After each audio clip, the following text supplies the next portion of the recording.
এখন আমরা শিখতে যাচ্ছি বাংলা বাক্যের শেষে অথবা ক্রিয়ার শেষে তব না দেখে ফিউচার কন্টিনিউয়াস টেন্স দিয়ে কিভাবে সারাদিন ইংরেজিতে কথা বলা যায় এবং ইংরেজিতে লেখা যায়। ইংরেজিতে বাক্য তৈরির ক্লাসে আপনাকে স্বাগত জানাচ্ছি। এই কাজটি কঠিন হলেও আমরা শিখব একটি সূত্রের মাধ্যমে। আমরা যে বাংলা বাক্যটিকে ইংরেজিতে করতে চাই তার শেষে অথবা বাংলা ক্রিয়ার শেষে তবা দেখেই আমরা ইংরেজি বাক্যে রূপান্তর করব। সারাদিন কথা বলবো এবং লিখব। Let's start to talk and write all day long easily by using future continuous tense.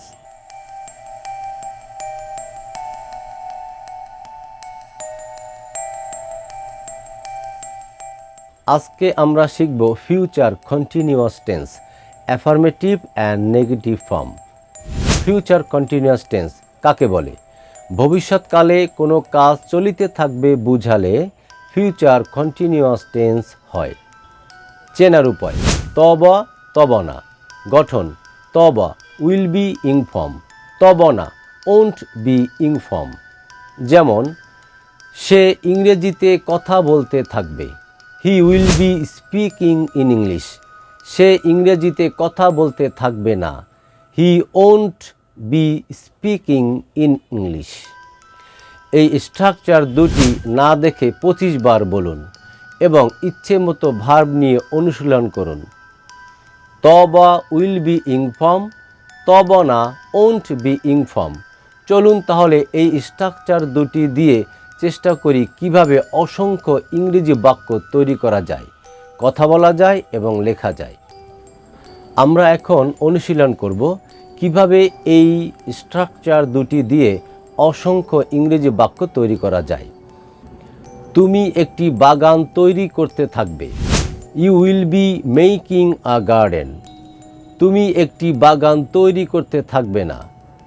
You will not be making a garden. সে রুমটি সাজাতে থাকবে। He will be decorating the room. সে রুমটি সাজাতে থাকবে না। He will not be decorating the room. আমরা ইংরেজি অনুশীলন করতে থাকব। We will be practising English. আমরা ইংরেজি অনুশীলন করতে থাকব না।